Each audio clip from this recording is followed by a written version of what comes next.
7 de la mañana con 29 minutos, avanzamos con Tertulio, amigos. Damos la bienvenida a esta hora al doctor Fausto Jarrín Terán, abogado del ex secretario jurídico de la presidencia durante el gobierno anterior, Alexis Mera, quien es investigado a esta hora y sobre quien pesa pues, una orden de prisión preventiva por el denominado caso Arroz Verde. La pregunta que nos hacíamos al inicio de este espacio, doctor, bienvenido, buenos días, era...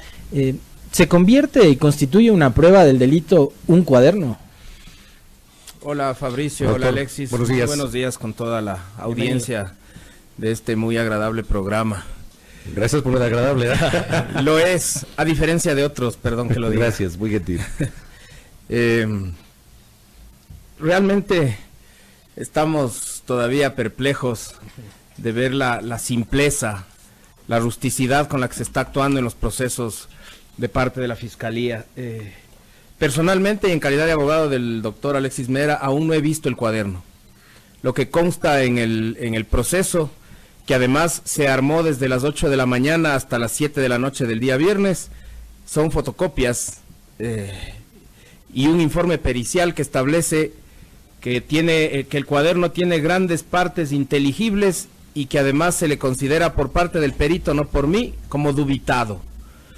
Dubitado, dice un perito grafológico, cuando el contenido y la fuente no son indudables. Cuando son indudables, el perito va a establecer que la fuente es indubitada. Con un documento cuyo peritaje en manos de la propia Fiscalía, determinado como dubitado, la Fiscalía procedió a solicitar a la Corte un acto urgente. Detuvieron en la mañana a 2 personas, les allanaron los domicilios, y a las 17 horas 35 minutos de la tarde, ya cuando los 2 detenidos estaban siendo trasladados hacia Quito, primero por avión y luego por carro, recién aparece una versión nueva de la doctora Pamela Martínez dentro del contexto de la cooperación eficaz que a todas luces ella mantiene ya con la Fiscalía, que repite lo que dice el cuaderno. Eso es todo lo que tuvimos que enfrentar el día viernes y toda la madrugada del día sábado. Usted por lo que acabo de escuchar, entonces presume o tiene la certeza de que Pamela Martínez hoy está siendo presionada.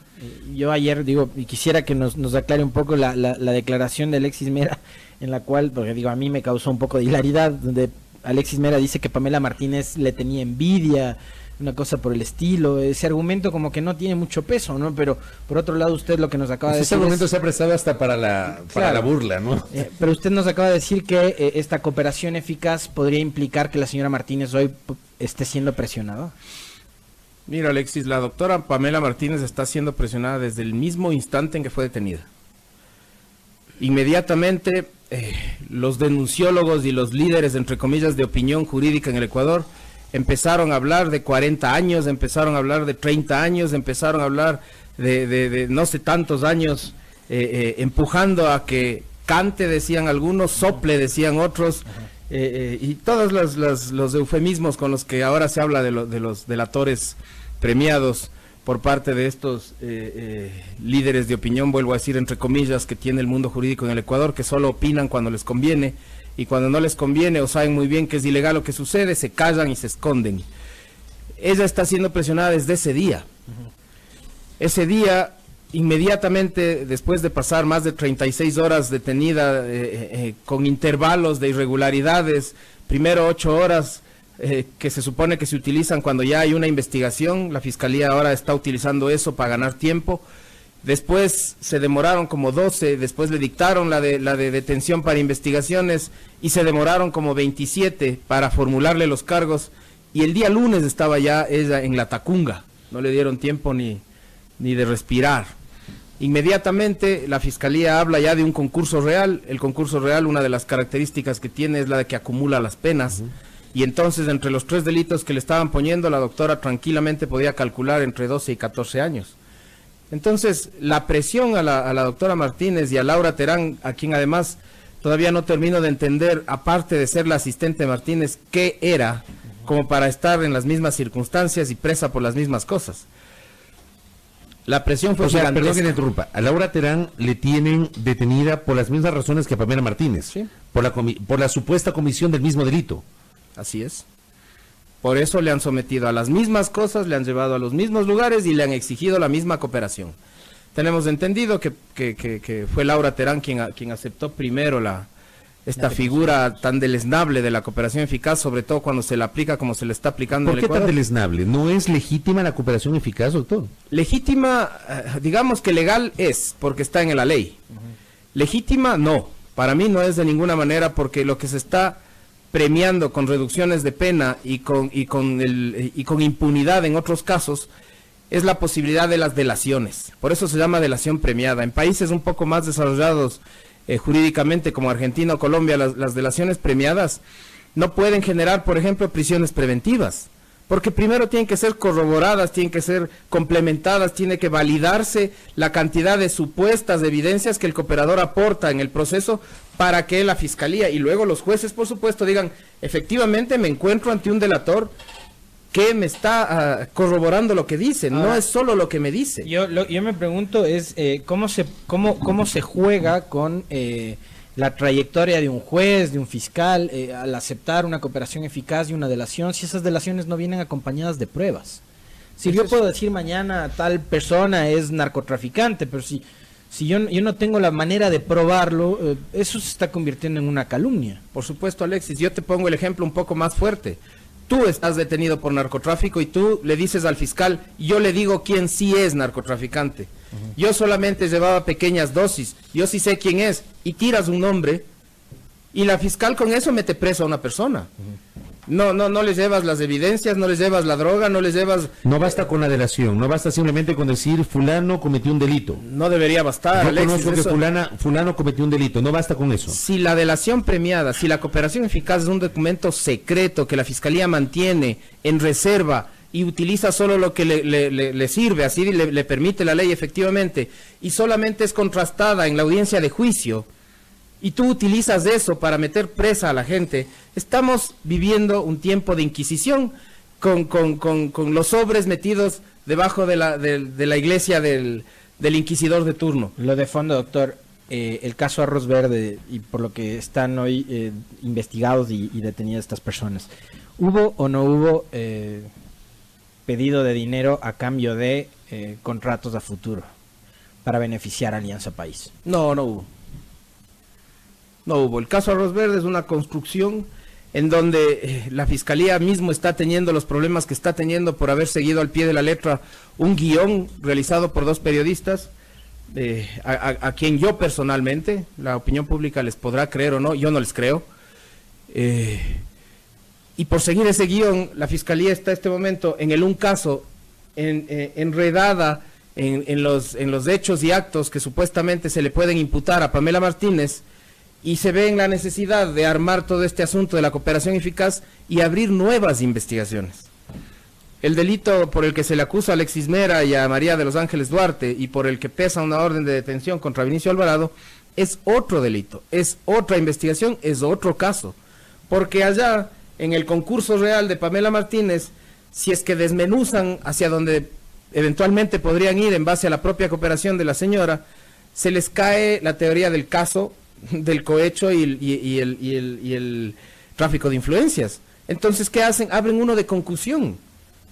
¿Por qué? Porque en la concusión no tienes el privado al que le exigiste, y porque en este caso, al menos de lo que yo pude ver en la audiencia, más allá de las confusiones a toda luz de la que si tenemos tiempo puedo hablar, la Fiscalía plantea a la doctora Pamela Martínez como una especie de víctima de Alexis Mera y de María Duarte.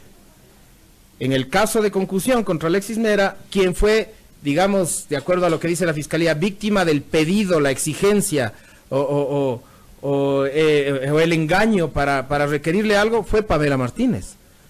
No, después, para poder complementar de alguna manera, en el caso de Alexis Mera, la fiscal se acuerda de las declaraciones de Mameri, declaraciones que ella mismo, cuando era la fiscal de la instrucción de la asociación ilícita por la que está detenido Jorge Glass, no acusó a Alexis Mera, desechó esas declaraciones y no hubo cooperación eficaz específica sobre ese tema. Yo quiero pedirle a nuestro invitado, el doctor Fausto Jarrín, una reflexión, y cito la fuente, el portal de noticias Primicias.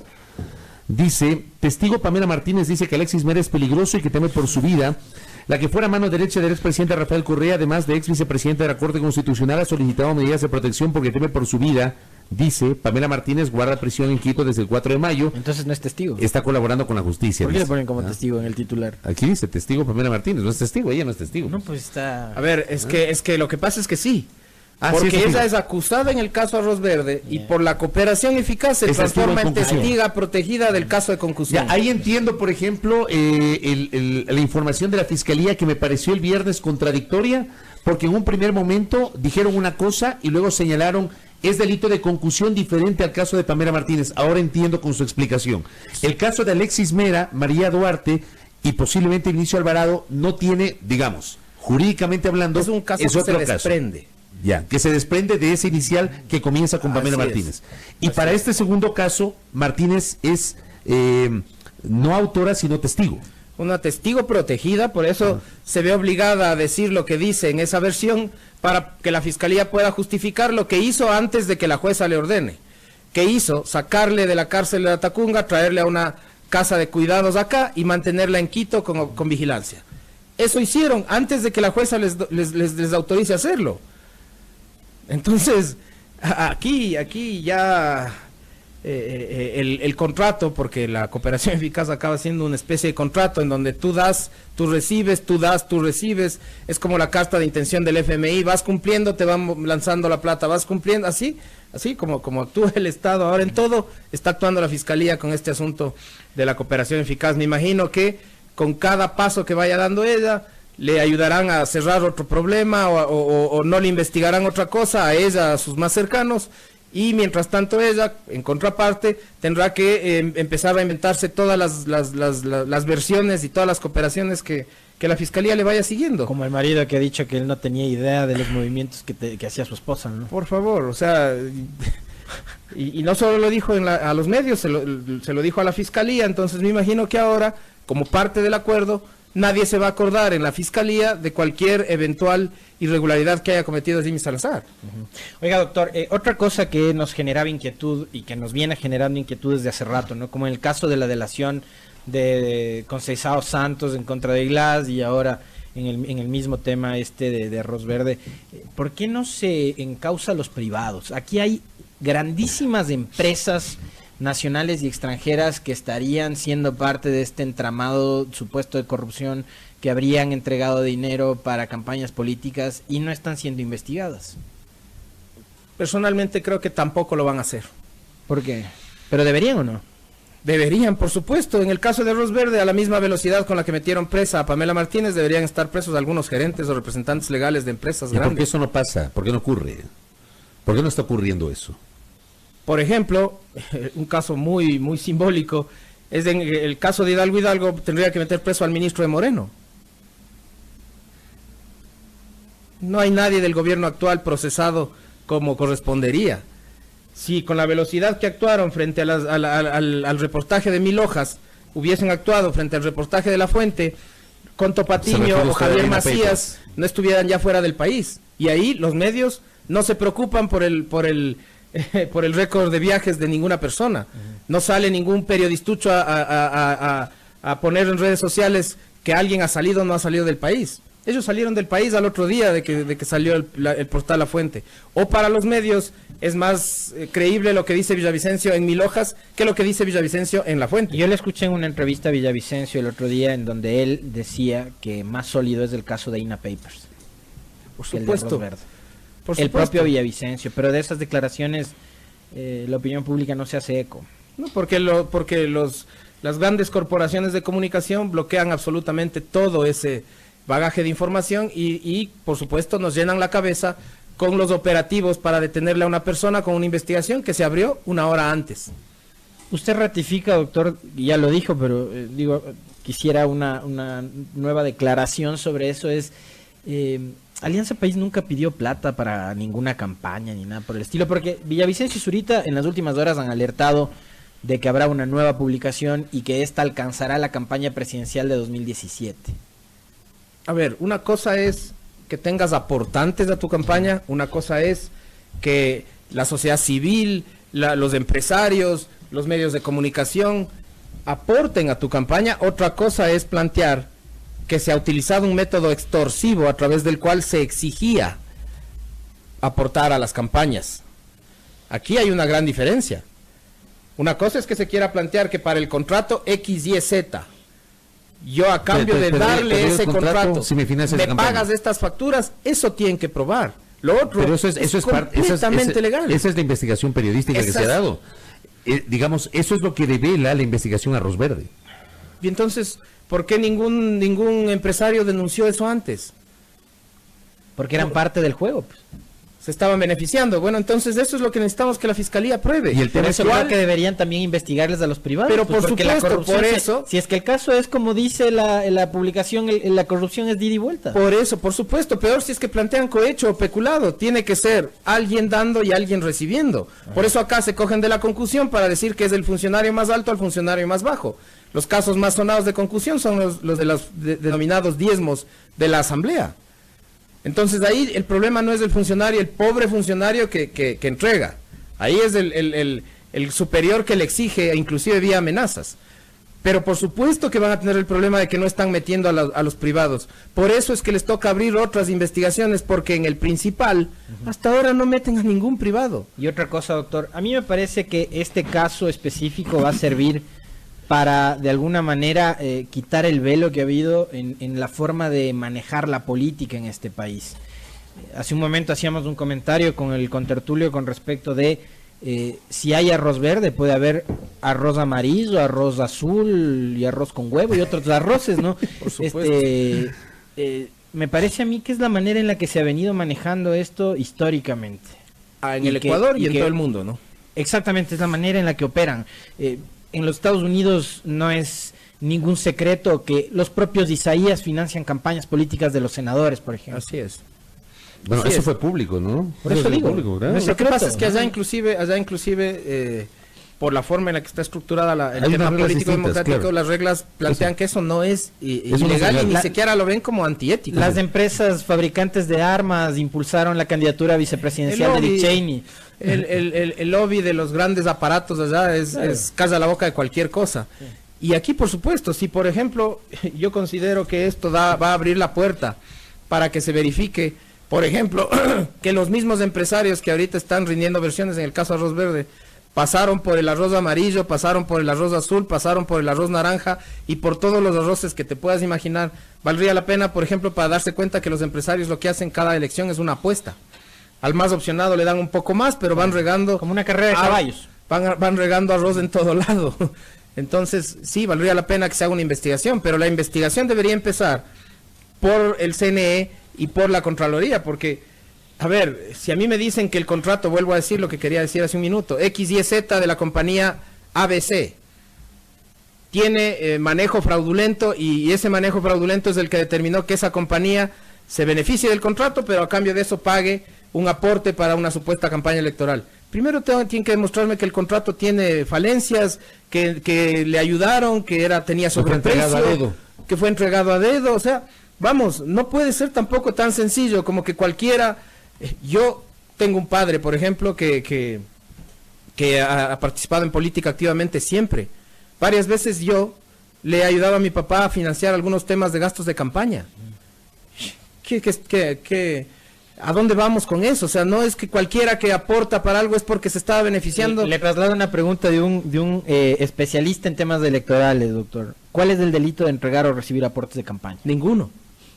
El problema sería, por ejemplo, que no los reporten como corresponde y se transforme en una infracción electoral. A ver, pero lo que yo entiendo es que las personas jurídicas no pueden ser aportantes de las campañas, sí las personas naturales. Entiendo que es así. No. Lo sí que pueden. No podrían ser es los contratistas del Estado. Ya, los contratistas del Estado no pueden... Ya, voy a poner un ejemplo, Hidalgo, ya, por mencionar un ejemplo.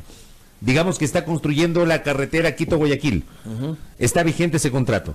Esa empresa, en medio de la campaña, no podría aportar. No podría. ¿Ya? No puede.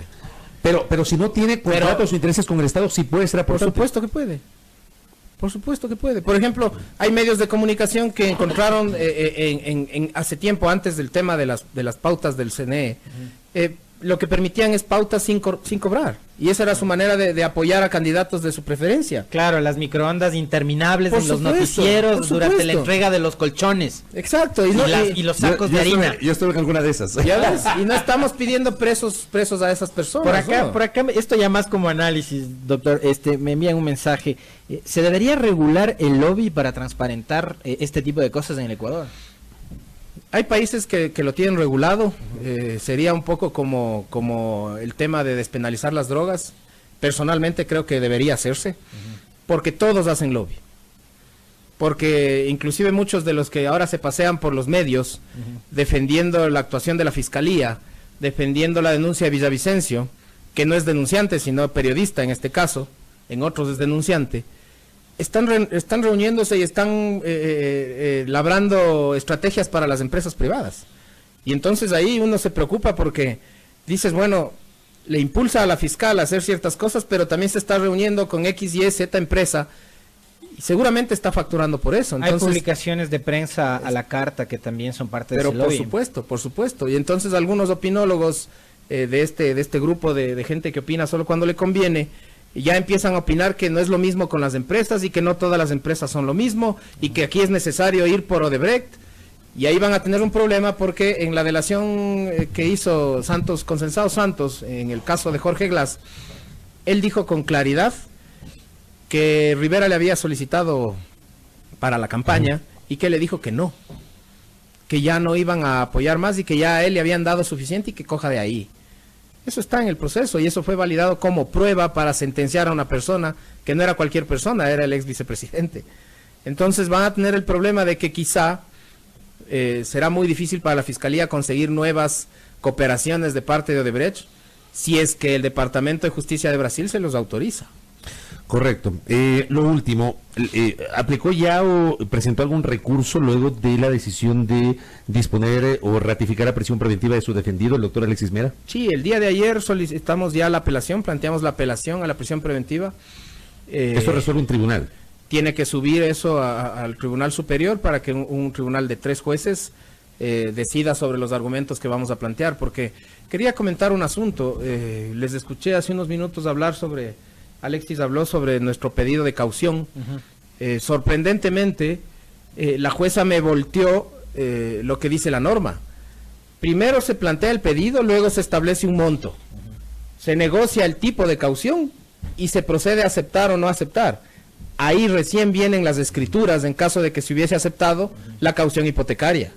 Yo sé que estaban muy cansados o estaban muy apurados de cerrar esa audiencia para que Alexis Mera vaya a la cárcel. Pero eso no se hace. La jueza me exigió para dar trámite a mi pedido de caución que le traiga las escrituras. ¿Por qué el caso fue a manos de Daniela Camacho, doctor?